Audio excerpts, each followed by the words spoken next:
റമളാനായിട്ടും നിസ്കാരത്തിന് ആ പ്രത്യേകമായ ഒരു അവസ്ഥ, ഒരു ഫീലിംഗ് ഒന്നും, ഒരു ഏകാഗ്രത ഒന്നും കിട്ടുന്നില്ല അല്ലേ? വല്ലാത്തൊരു സങ്കടം തന്നെ. ഇതിൻ്റെ ഒരു കാരണം നമ്മൾ അത്രമാത്രം ദുനിയാവിനെ നമ്മുടെ മനസ്സിൻ്റെ ഉള്ളിൽ കുടിയിരുത്തിയിട്ടുണ്ട്.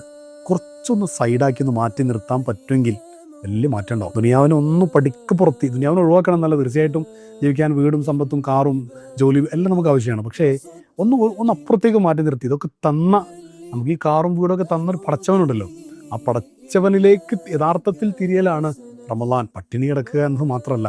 അപ്പം അതുകൊണ്ട് ആ നിസ്കാരത്തിൽ ഒന്ന് റബ്ബിലേക്കൊന്ന് തിരിഞ്ഞ് ആ റബ്ബിൻ്റെ ഒരു പ്രീതി, റബ്ബിൻ്റെ ഒരു ഇഷ്ടം, ഇതൊക്കെ തന്ന് നീയാണല്ലോ പടച്ചോനെ എന്നൊരു ചിന്തയോടുകൂടെ തന്നവനിലേക്ക് മാത്രം ഒരു 100% ഫോക്കസ് ചെയ്ത് നമുക്ക് നമ്മുടെ ചിന്തയിലേക്ക് വരുന്ന കാര്യങ്ങൾ എന്താ? ആ അള്ളാഹു തന്ന പല കാര്യങ്ങളും അല്ലേ? അപ്പോൾ ആ തന്ന പല കാര്യങ്ങളും ഒന്ന് സൈഡിലേക്ക് മാറ്റിവെച്ച് തന്നവനിലേക്കൊന്ന് ഫോക്കസ് ചെയ്യുക. അങ്ങനെയാണെങ്കിൽ നിസ്കാരം അല്പമൊക്കെ ഒരു ഖുശൂഉള്ള, ഒരു ഭയഭക്തി അല്ലെങ്കിൽ ഒരു സ്നേഹഭക്തിയുള്ള ഒരു നല്ല ഒരു നിസ്കാരമായി മാറ്റാൻ നമുക്ക് സാധിക്കും.